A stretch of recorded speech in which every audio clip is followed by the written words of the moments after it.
So, my name is Liz. And I'm Charlie. And we are members of the NRICH team based here in Cambridge, in the UK. We're delighted to welcome you to this webinar this afternoon. We should thank Trinity College, also here in Cambridge, for funding the webinars so that they're free for you to attend as participants. Now, some of you may have joined one of our webinars before, and this, in fact, is one of a series of 5. We're on the 5th of a series of 5. And just to give you a little bit of an overview of the way that we've structured our webinars, I'm going to share the NRICH homepage to give you a little bit of a sense of what we've been doing. So I'm hoping that you can see the NRICH, the primary teacher homepage. Just to let you know that all I've done is I've come here down using the teacher menu and clicked on primary, and that's brought me here. As you can see, the way the page is structured reflects the qualities that we believe are worth nurturing in our young mathematicians in schools. So, of course, it's really important to help children get a good understanding of those curriculum concepts and to become more fluent in using perhaps procedures and manipulating numbers and geometrical figures. But there's more to being a mathematician than that. So here at NRICH, we advocate encouraging you to develop your children's mathematical thinking skills. I'll say more about those in a second, but also to help nurture their mathematical mindsets, develop those positive attitudes. Now, I mentioned that today's webinar is 5th in a series of 5, and we've focused in this series of webinars on the developing mathematical thinking aspects of nurturing young mathematicians. If I just click on this page, just to give you an overview, and if you've been before to our webinars, this will not be new. These mathematical thinking skills sort of mirror the process that we might go through when faced with a rich mathematical task for the first time. So we might begin with doing a bit of exploring and noticing, trying out some ideas.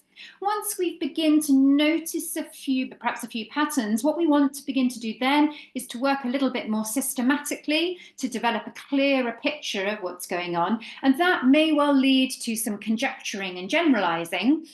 And then what we want to do is try to make sense of the mathematics, and we often do that by visualizing and representing. And here today, we are at the 5th stage in the process. So it's not enough to have got that far, but we really want to know why. And that's where our reasoning, convincing, and proving comes in the sense of this 5th process. So we will point you in the direction of the webinar recordings from our previous, from the current series, in case you want to watch those later.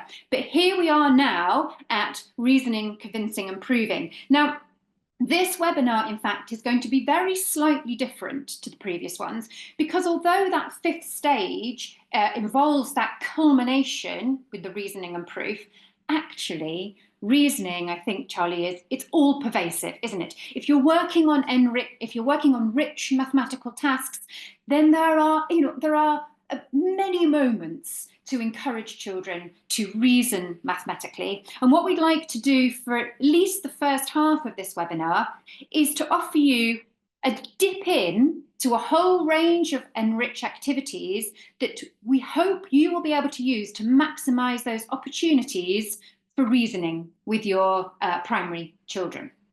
Now, in order to do that, I'm actually going to go back a step and go back to the curriculum linked problems. Now, all of the problems that you access, these are the same problems, no matter which box you choose to access on, sort of almost like the way in.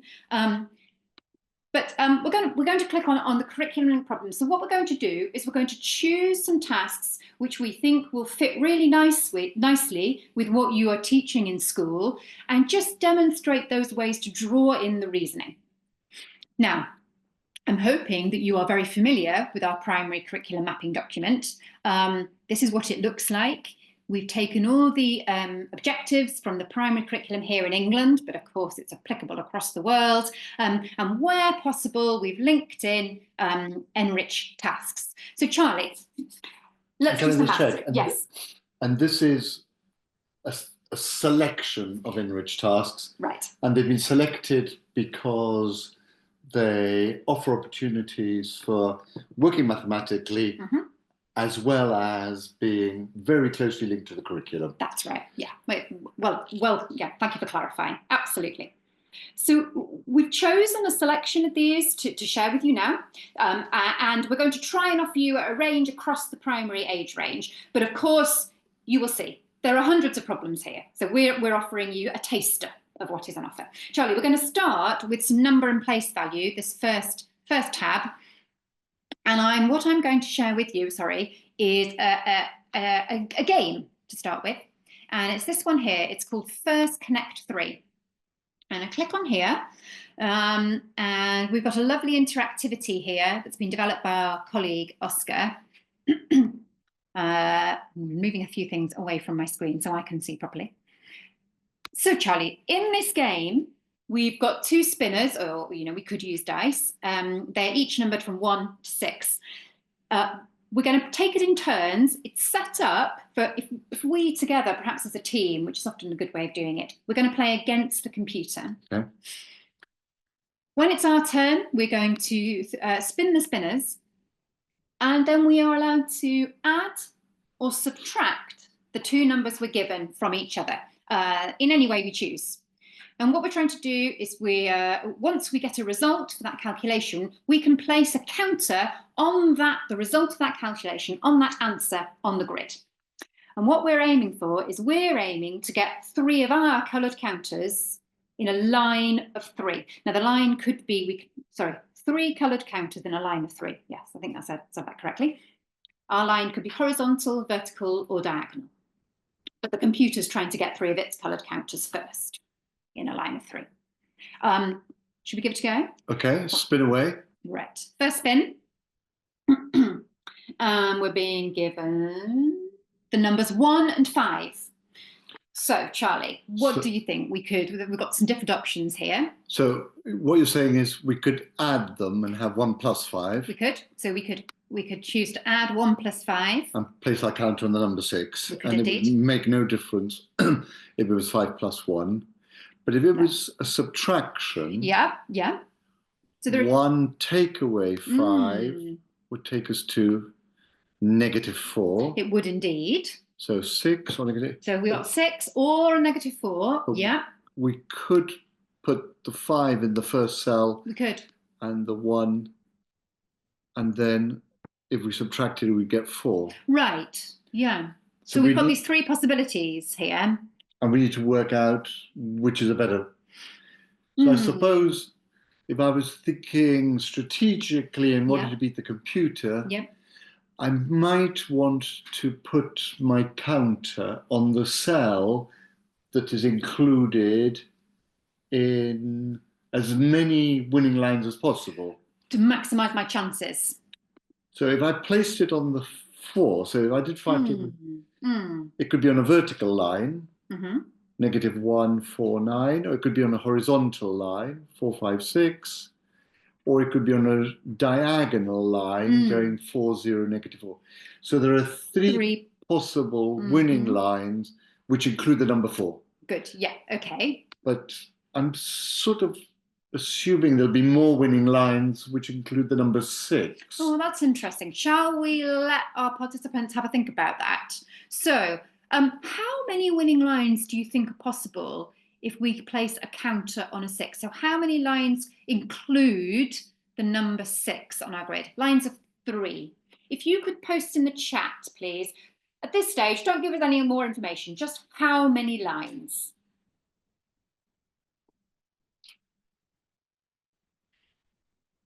Just to reiterate, our lines can be horizontal, vertical, or diagonal. We've got some disagreement. That's always good, isn't it, Charlie? Yes.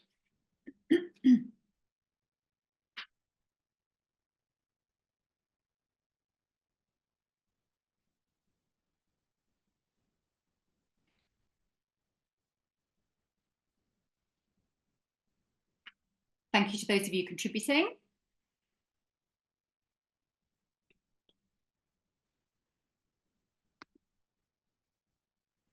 So we've got a range of solutions here, Charlie. I think lots of 4s and 8s. 4s and 8s. I think I've seen a 9. So this is a good example of where working systematically and modeling that might work. So I'm going to have a go. Go on then. If you tell us how you might do it. It's important to say, of course, Charlie's going to say how he would work systematically to find the number of lines. Of course, that's just one way of working systematically. You might have had a different way. It doesn't mean to say that your way is any less valid than Charlie's, as long as you are carefully following a system. Okay, go for it. So I think there are 2 vertical lines, Okay. winning lines, which include the number 6. Mm-hmm. So in one of them, 6 is at the bottom of the line. Right. 6, 1, -4. Is a line of 3. Mm-hmm. But 6 could also be in the middle of a vertical line. Indeed. Containing 11, 6, and 1. Okay, good. So that's 2 vertical. 2 vertical. Mm-hmm. But I think there are 3 horizontal lines which contain the number 6. Because I could have 4, 5, 6, yeah, or 5, 6, 7, or 6, 7, 8. Great. So the 6 could be on the far left, mm-hmm. in the middle, or on the far right of my winning line. So I've now got 2 vertical, 3 horizontal, 5 in total. Mm-hmm. Okay, and now I can have one diagonal that starts northwest and works towards the southeast. So starting at 0, 0, 6, 12. So that's 6 lines in total. But I think I've got 2 diagonals in the different orientation. Okay. Because 6 can be in the middle of a diagonal, so 10, 6, and 2. Mm-hmm. But it also could be in the bottom left of a diagonal. So I think those who worked out 8 winning lines. I think I agree. Yeah, fantastic. Now, what we've done here, obviously, is we have gone straight for thinking strategically, which in the classroom, I think you'd want to give children time just to get a feel for the game first. Some children will naturally start to think, strategically straight away. We have gone in right in there, haven't we, Charlie? But it's important to give children time to get a feel for it. Because they're going to be, even if they haven't been thinking in this way at the start, mm-hmm. they're spending really valuable time practicing adding and subtracting, and having to work out what happens when you subtract a large number from a small number. Precisely. So Colin Foster talks about purposeful practice. That's right. There's a good reason for doing this activity, even if you don't do the working systematically. But we're drawing attention to the possibility of having a mathematical discussion. That's right. with your pupils that will generate a strategy that makes it much more likely to beat the computer. That's it. And us working together, a pair, means that actually you might be asking me, well, hang on a second, Liz, why do you want to do that? Why should we go for 6 rather than 4? What is your reasoning? And this gives me a reason to reason. And I thought that the number of winning lines that included the number 4 was going to be exactly the same as the number of winning lines that include the number -4. But actually, I've realized that I was wrong. Yeah, I thought the same. Isn't that funny? Yes. Yeah. There are more winning lines that include the -4 than 4. Yeah. And people can go and think about it themselves. Yeah. Is it worth showing the cog and showing that there are different options here? Good idea. People can choose to play against other people. Yeah. So a human against another human. Or you can play against computer 1, computer 2, computer 3. And I think computer 3 is the expert computer. That's right. Yeah. So the computer gets more sophisticated in its thinking. Yeah. So, which is why you want the students to be thinking as strategically as possible. Exactly.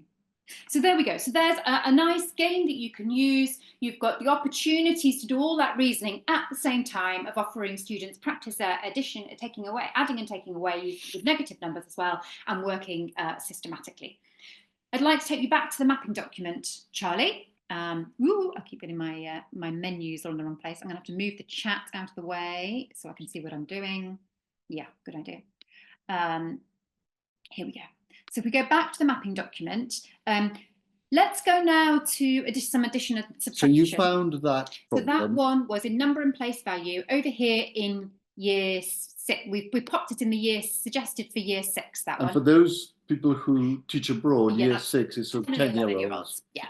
The last year in primary school. That's right. Okay, so let's get a flavour for a different task now. We're going to addition and subtraction, and I'd like to show you dicey addition, which has got a really nice, another really nice interactivity with it. And this, I mean, the starting point for this task could be used with, we've suggested, you know, 7, 8, 9-year-olds, but actually this can be taken in various versions right the way through to lower secondary. And can I just, I've just noticed, Liz, at the top here, yes.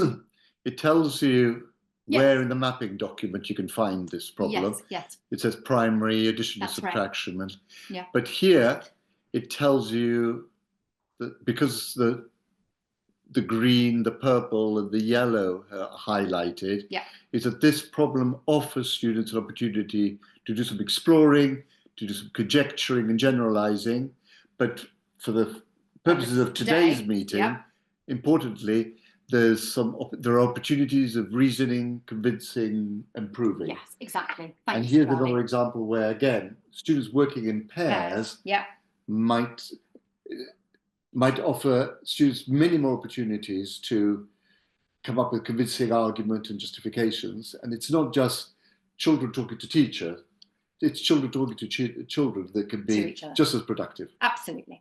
We're going to use them. If I scroll down, you'd see that you can play this offline, you can use pencil and paper and dice, but we're going to use the interactivity because it's got some really nice feedback it's going to give to students, and we've got this, it's newly developed. We want to show it off. So what we're being asked to do here would be a lovely starting point for children. Well, let me just explain what we're going to be doing. If you wouldn't mind scrolling down a tiny bit, please, Charlie. Brilliant. We've been given 4 digits, an 8, a 2, a 6, and another 8. And they were randomly produced. They were randomly produced by the computer. And we are being invited to pop those digits into the cells. So we're adding together two 2-digit numbers, but we're trying to make the sum as close to 100 as possible.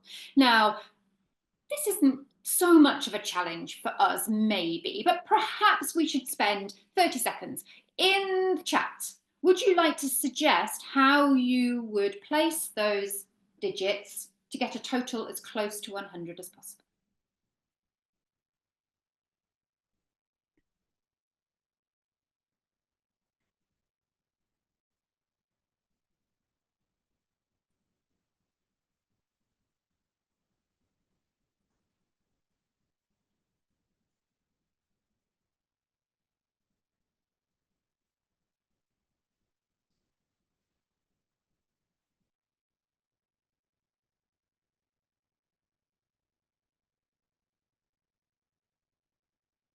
I'm going to submit some of the suggestions. Oops. Right, so we're being told that we're quite a long way from the target and we can get closer here. So 86 and 82 can be improved upon, and I think we've got some suggestions. And I think I also saw sort of an 86 and a 28. So I'm going to submit that as well. And that's only 14 away from the target, and we can still get closer. Still get closer. So the challenge is to get closer to 100 than 114.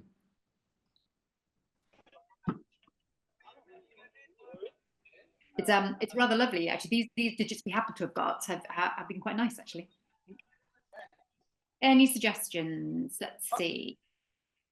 Got a suggestion? Should we try 68 and 28? So mine is that.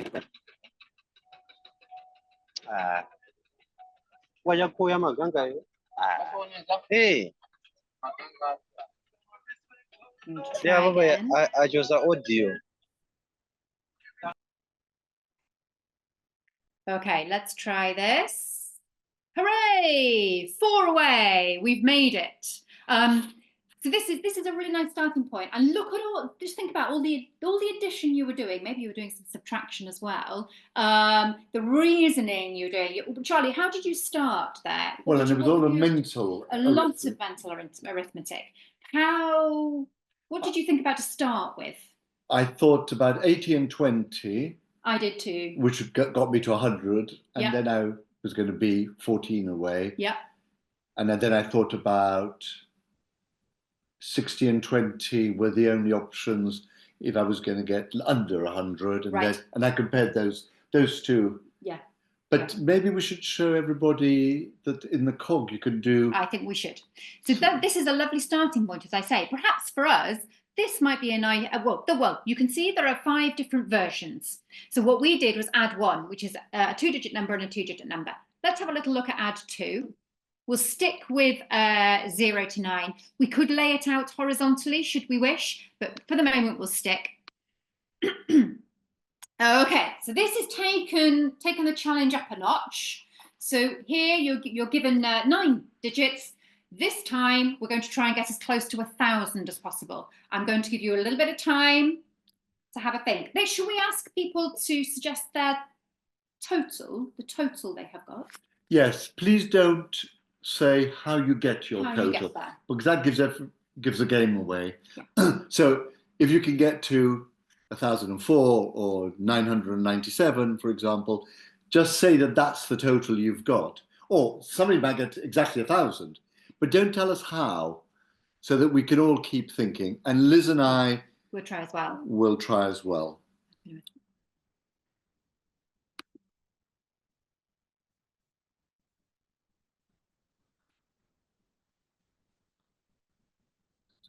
Okay, these are the numbers.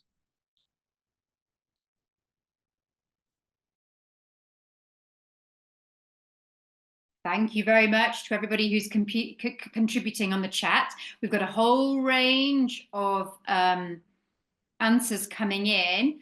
Yeah, John, that's an interesting point. John has suggested that once he'd got a solution, he found that it was then he was able to sort of tweak and readjust, which is a really nice mathematical strategy, really useful, rather than scrapping everything and starting again.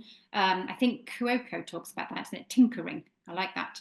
So we've got, somebody's got 991, so that's only 9 away. We've got about 30 away. We've got a 1,008. We've got, I think the closest we've got is 1,004. And I've got a couple of people who think they might have 1,004. I wonder, Charlie, should we admit what we thought, or maybe we should leave everybody to think? We think it is possible to get to 1,004. Why don't we give everybody a chance to see if they can? Yeah, aim. We agree with John and Michelle, who got 1,004.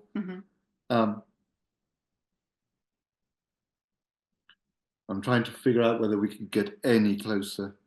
I've done a horrible thing now, and I've clicked on the cog because I wanted to check something, and I am now worried that if I go back, we'll have lost the settings. What do you think I should press now so we don't lose the settings?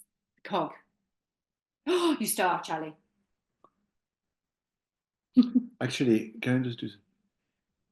I found it easier to do this problem by writing the numbers myself in sort of numerical order, because I could see more clearly sort of what was going on here. Yeah. And it's quite nice that you can move them, and then so I'm just placing them there in ascending order to give me some idea of what is going on.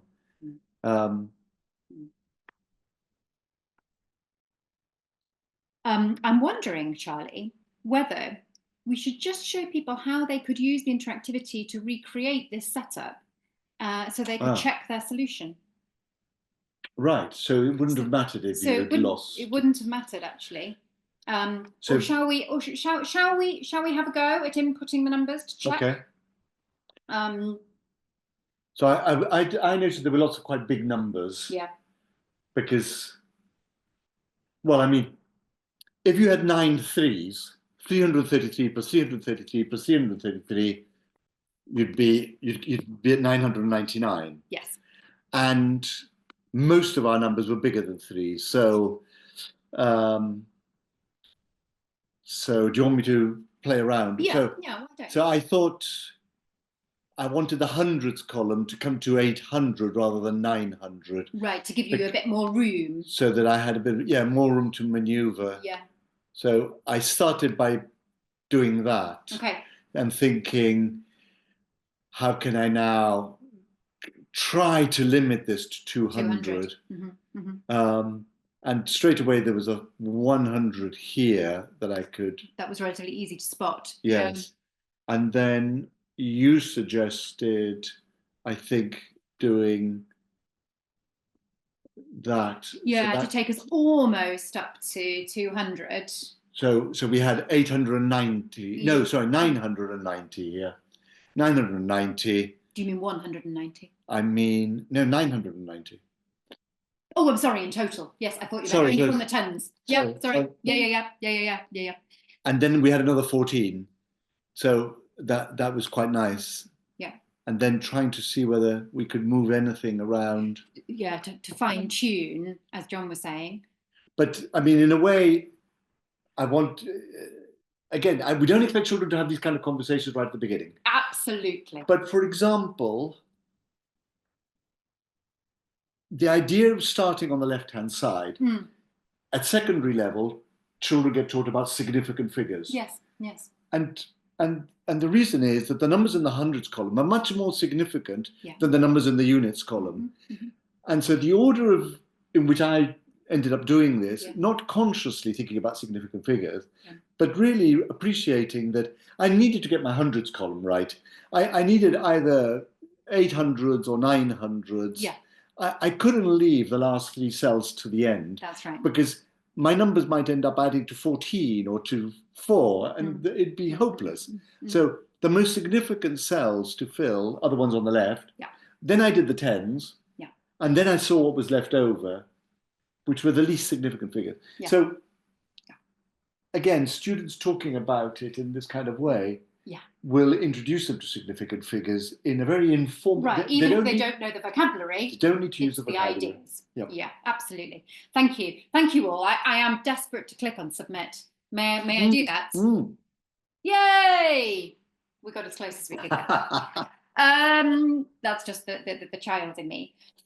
So here we go. Another task where there is reasoning at every turn, and we're doing a whole load of purposeful practice at the same time, rehearsing place value. So a wonderful opportunity for you to weave reasoning in at the same time as your curriculum content and your fluency. Charlie, we're going to go back to the mapping document now. Do you think it means that rocks?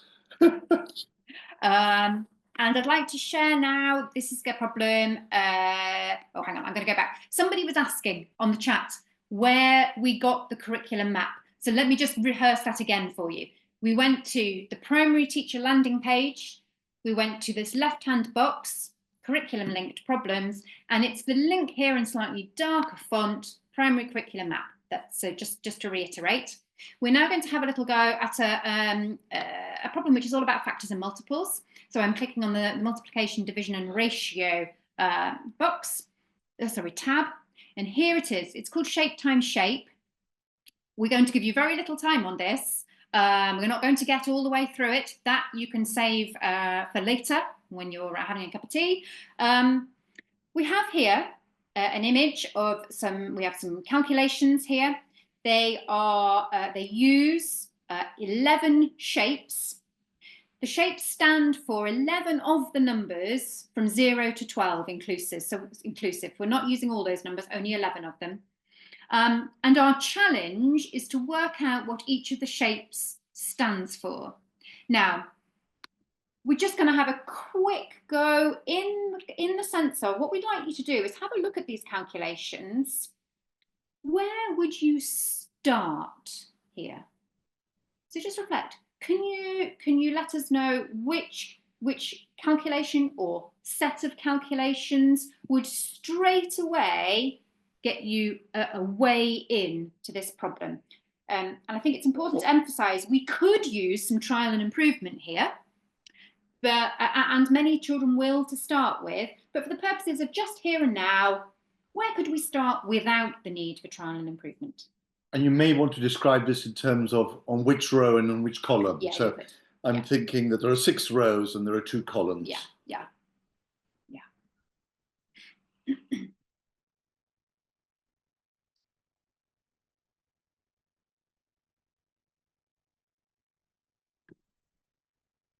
If you found one way in, maybe there is an alternative.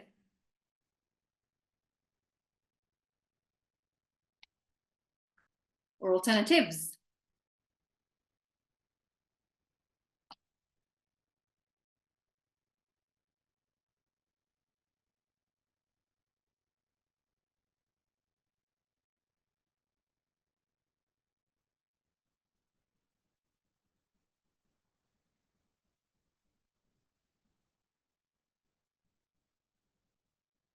Okay, thank you for your contributions. We've got I think most of the contributions, not all, most of the contributions have focused on the top left calculation, this one here. Charlie, I wonder why that one might be a good one to start with. Well, you're told that the shapes stand for numbers between 0 and 12. Yep. And the purple box cannot be 0 because 0 times 0 times 0 equals 0. So you purple at the end. It can't be 1 because 1 times 1 times 1 equals 1. And so you'd have, and it can't be 3 times 3 times 3 because you go way past 12. So the only possibility that works is 2 times 2 times 2 equals 8. Right, fantastic. And then straight away you could use that in the calculation below, couldn't you? Somebody else posted about the yellow rhombus here, which is also quite nice. I think we could use these 2 calculations to help us figure out what the yellow rhombus might be. So blue times yellow rhombus is blue, and blue hexagon times yellow rhombus is blue hexagon. So the yellow rhombus doesn't even make any difference. Interesting. Yeah. So something times yellow rhombus is the original number itself. Exactly. Okay.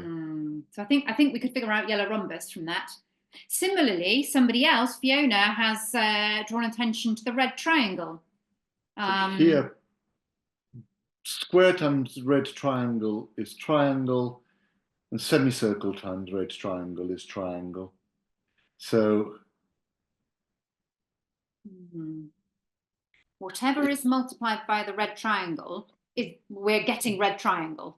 It sort of blots it out. It blots it out. It's irrelevant. Okay.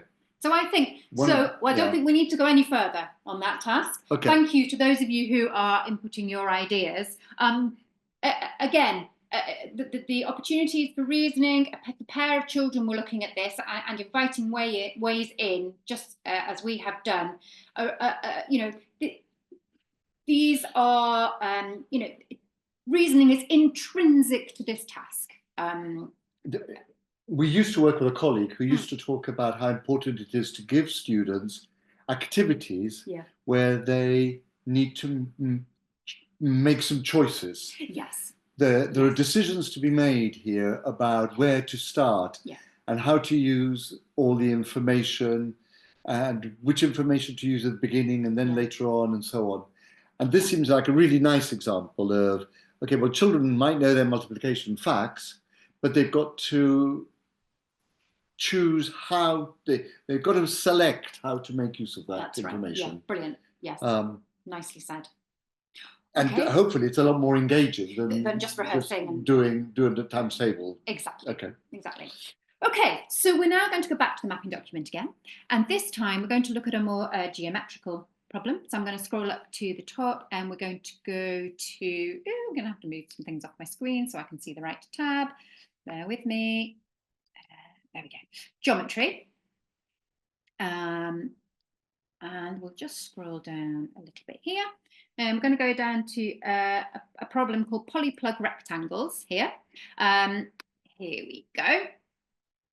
Now, Charlie, in this problem, Monkey has made a rectangle on this grid. Now, by a rectangle, just to clarify, we mean a rectangular array. So Monkey has hidden a rectangular array which uses 12 plugs or 12 spots on the grid. Our job is to try and work out where that rectangular array is. And the way we do that is we're going to click on a spot one by one, and Monkey will tell us whether that spot is in the rectangle or is not in the rectangle. Okay. Okay, so would you like to select a spot test first? Okay, I'll go for the middle.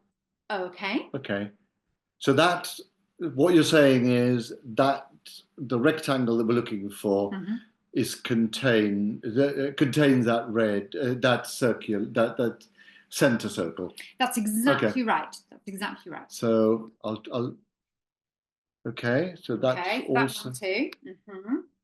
So not there. Okay, so it could go there and perhaps there, and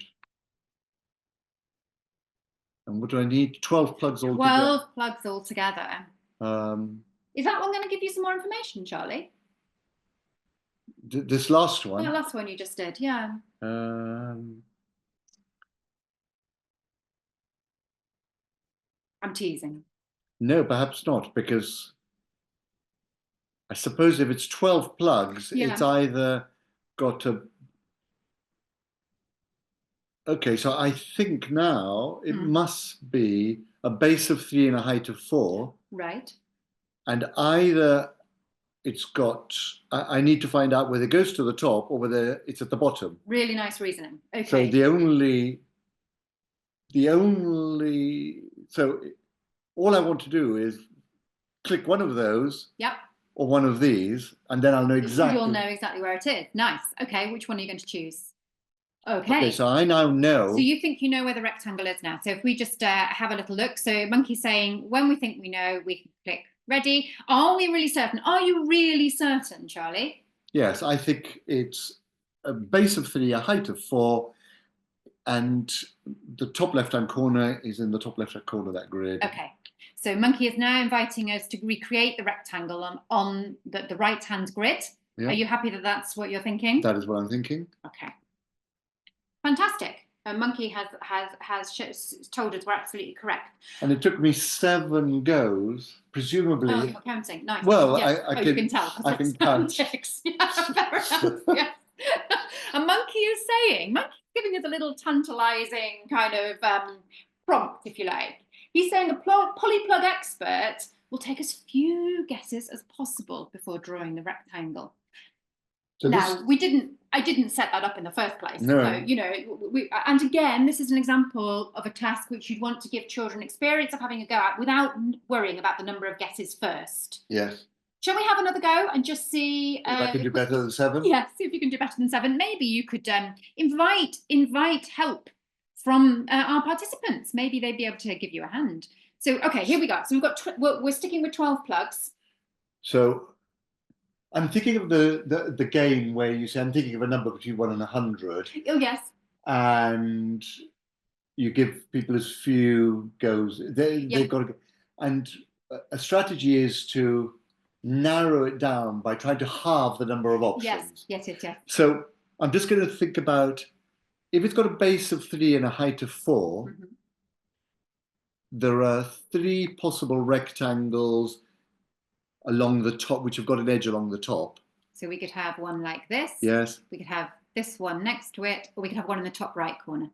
And likewise, I could just drop that down so that the base is along the bottom. Yes. So I think there are 6 in sort of portrait style. Yeah, I like and that. so there'll be 6 in landscape style. Absolutely. For the same reason that I'll be able to. Yeah.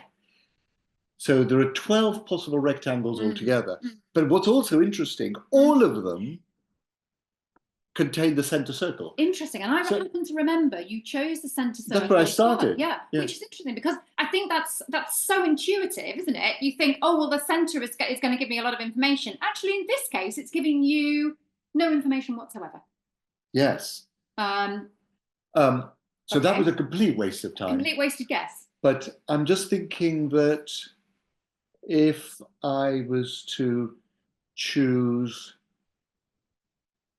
the top circle, the middle circle in the top, it would contain all three portrait rectangles that are, and it would also contain two of the landscape. So it would contain 5. So if I get a tick here, but if I get a cross, that's deleted 5. So I'm left with 7 possibilities. Yeah. Which is, which I'm not going to need 7 goes this time, am I? So I'm almost tempted to go to the bottom, but I'm not sure that that's as useful as going for an edge piece, because now I'm thinking, okay, I've got 1. I'm wondering whether we ought to pause, Charlie. Yes. I think we've given everybody a flavour of the task. I don't think we need to take it to its entirety, but here we go. Now we've got a nice geometrical problem. We're inviting children to reason here about the possible. Again, there's an element of working systematically to work out, where the rectangles could be. And Charlie's nice analogy about actually what I want to try and do is make some guesses which are going to reduce the number of possibilities quickly. I could imagine 2 children playing, or 2 pairs of children, where one hides. And they give each other the task of finding each other's rectangle. And whoever does it in the fewest guesses wins that round. Making it slightly competitive, but something like that. Absolutely. So we're going to go back to the mapping document and we're going to spend literally 1 minute on one more task. One more task that gives you a little flavour of that incidental reasoning that you can be doing all the time. This one is another geometrical task, so I don't need to go to a different tab, but this time we're going to focus on some coordinates, and I think this one is in the year 6 column, and it is called Treasure Hunt, and I may well have gone past it. Oh, here we go, Treasure Hunt. We're not going to have time to have a go at this particularly, but this is a really nice task. Coordinates are one of those things I think in terms of mathematical content that some children grasp very quickly. Here is a lovely rich task where they could be practicing their coordinates, but really having to think strategically. Charlie, we're going to try and figure out where the hidden treasure is. Would you like to take an initial guess quickly? Going for the middle didn't work last time. But I'm going to persevere with going somewhere near the middle. Okay. Come on then. Perhaps this is a good strategy here. Oh my goodness. Oh, wow. Okay. Well, given we haven't got very much time, I think that doesn't matter. If we had more time, I might suggest we started again. We are being told that the treasure is only 1 step away. Now, by that, we mean we're imagining a sort of like a grid, a town built on a grid. So we're talking about steps, either 1 to the right or up or down or 1 to the left. But if it had been 5 steps away, it could have been 5 above, or 4 above and 1 to the right, or 3 above and 2 to the right, and all these would be 5 steps away. And then there'd be some over here. Okay. So somebody's telling me to choose 9, 3. Wow. Over here. I'm sure that's 1 step away from the 0.65. I think so. Charlie has marked on the grid using in a small square the points that are 1 away. So I think, Charlie, would you mind? Yeah, go on. Okay. Sorry. So I'm going to, I mean, there may be a good reason for not choosing. Well, no, except that I may guess right. So yeah, I mean, yes. Okay, we so have a chance of getting it right this come on then. turn. I'm going to try 5, 5. 5, 5. See what happens. Oh, 2 away. 2 away. Well, all the other points are 2 away. So that's not great, is it? Because I can go 2 to the right, or 1 to the right and 1 down, or 1 to the right and 1 up. Okay. That's given us no information at all, but never mind. Yeah. We've eliminated 1 more point. Okay. So I'm going to try 6, 6 this time. So interestingly, maybe Maybe we should have chosen 9-3. Yeah. I'm still 2 away. So again, either of these points would do. Okay, try 6-4. Hey! So it took us 4 guesses. But we are being challenged to find the treasure in fewer than 4 guesses. So this is a little bit like the polyplug game, where we're being, we're given these opportunities to reason, but then we are challenged to find, the treasure in this case in as few guesses as possible, to really think about our strategy. All the while, we're using our knowledge of coordinates. And there definitely is a strategy. Yes, there is. There is a strategy for always guaranteeing that you can get the treasure in fewer than 4 goes. And I think we were hasty to dismiss the 9-3 suggestion. Yes. Right. Okay. Finally, before we go, we are going to give you a quick flavour. So what we have done, all these tasks are tasks that are linked with the curriculum, but offer you those moments to encourage children to reason mathematically. We are very quickly going to also have a look at a task which actually gives the flavour of that 5th stage of the problem-solving process. So reasoning in the context, in the sense of proof. So we're going to look back at the curriculum mapping document. And those of you who have joined us on our webinars before, well, might have heard us talk about this problem. I think we used it in our visualizing representing webinar in particular, but I might be wrong. It's under addition and subtraction, and it's called 3 neighbors. Let me just have a little look here. Let's just scroll down.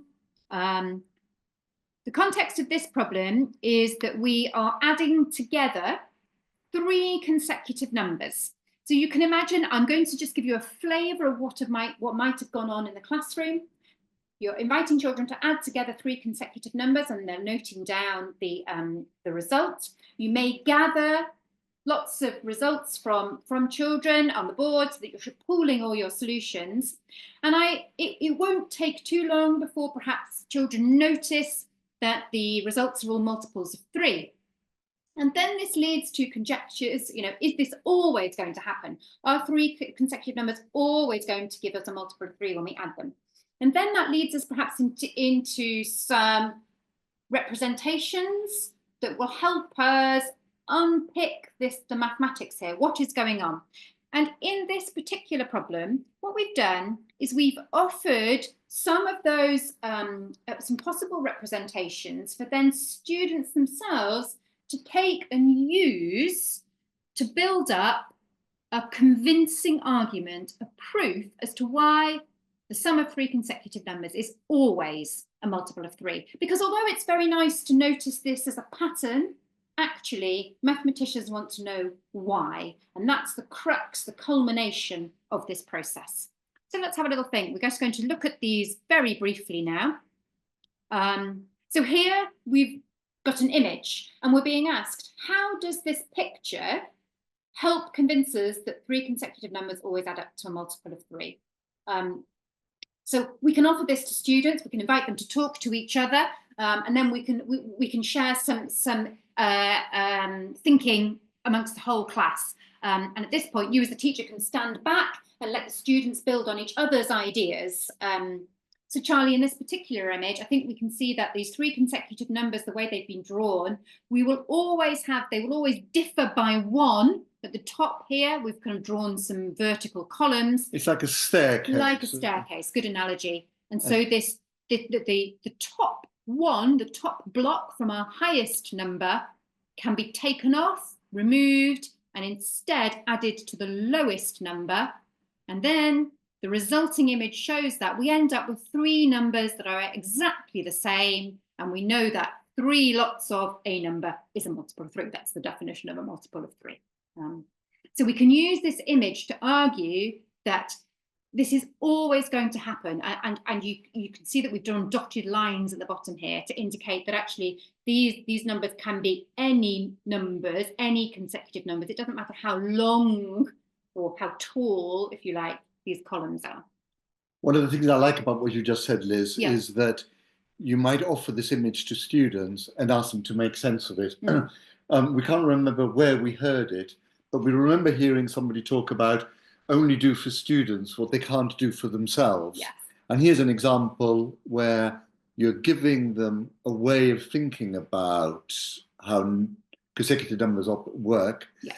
but you're not doing all of it. You're not explaining it. You're asking the students to make sense of it. Yes. If we'd had more time, we would have shown a problem called Strike It Out, where the rules of the game are sort of explained, but there's no, in a video, but there's no sound. That's right. So again, the students have to make sense of what's going on, not because we're being cruel to them, but we think that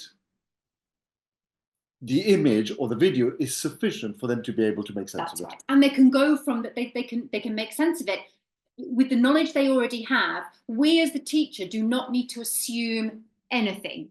We are not the kind of the gatekeepers of the starting point, if you like, in that sense. Now, we're not going to talk about these, but you can see that there are two other ways of potentially proving this. Charlie's method is about looking at examples of numbers. We're starting with 1, 2, 3. They add to 6. The next set of consecutive 3 numbers, 2, 3, 4, add to 9. And that's because I've added 1, me being Charlie. If you add 1 to each of the 1, 2, 3, you get 2, 3, 4. And because you've added 1 to each of 3 numbers, then the total is going to go up by 3. Yeah. And then you're going to keep doing this, and you're going to just keep hitting the next multiple of 3. Yeah. And so because you started with a multiple of 3, you're going to keep hitting multiples of 3. Exactly. So this is an alternative way of creating the proof.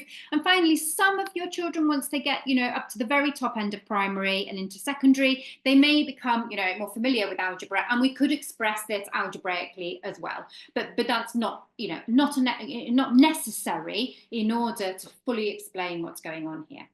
I'm sorry that we've whipped through that. I'd like to say one other thing about going on this journey where you're playing around with 3 consecutive numbers. Yeah. It seems to me that the reasoning in each of those 3 justifications can then be adapted for example, 5 consecutive numbers. Yes, nice. And 7 consecutive numbers, yes. and 101 consecutive numbers. It's slightly more difficult for an even number of consecutive numbers. But for odd consecutive numbers, this can work. Yeah. And so being able to generalize a proof feels really powerful. Absolutely. Thank you. So we've galloped towards the end of our time together. We just wanted to now take you back. The thread that we have been sort of narrating, if you like, as we've gone through today's webinar, is all summarised in the guidance that we have written for reasoning, convincing and proving. If we take you back to the primary teacher landing page, we go to that developing mathematical thinking section, and if you scroll down a little bit to get to that 5th process, reasoning, convincing and proving. First of all, I'd just like you to draw your attention to the fact that we've gathered together groups of tasks to help you encourage children to reason, convince and prove. But at the top of this page is a link to the guidance in this sort of grey box. And if I scroll down here, you can see we've set out this guidance in a similar way to many of our other guidance pages. We start at, setting out our values and ethos, what we believe about mathematics and mathematics teaching and learning. Then we suggest some structural considerations. In other words, how some of those are very practical in terms of your classroom setup. Some are more pedagogical in terms of how you might use an NRICH task.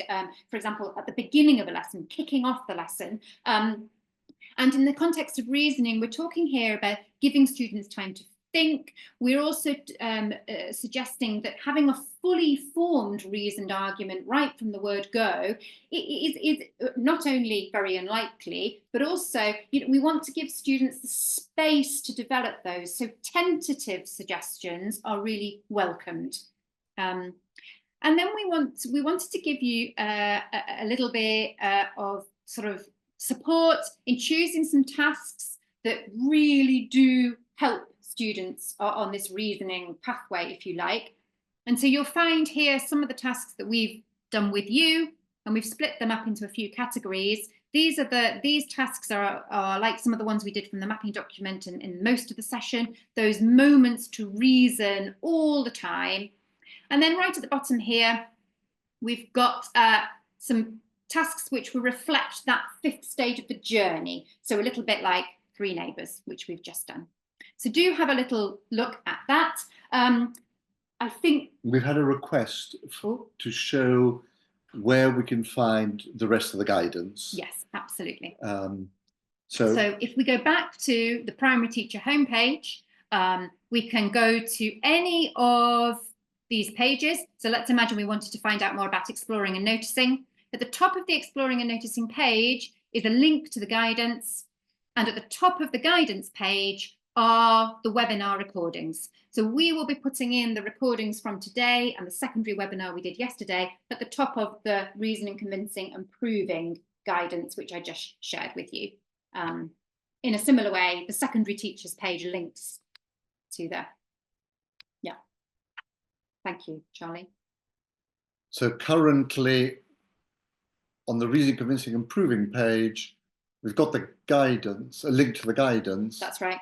But we don't have the webinars yet. That's right. But the webinar will appear there. Yeah, by the beginning of next week, we will have recordings to these webinars up on that page as well. I think finally, we would love you, please, to give us your feedback. I'm going to pop a link to a Google form, feedback form in the chat. If you could send us your feedback, we would be extremely grateful. It helps us do better and it helps us feed back information to our funders as well. Our next webinar will be on the 11th of March for primary teachers, and we're actually then beginning to focus on our mathematical mindsets. So having done the series of 5 on mathematical thinking, we're now turning our attention to mindsets, positive attitudes. We're going to start with curiosity. So we hope you're curious enough to want to join us on the 11th of March. Thank you very much for joining us this evening. Yes.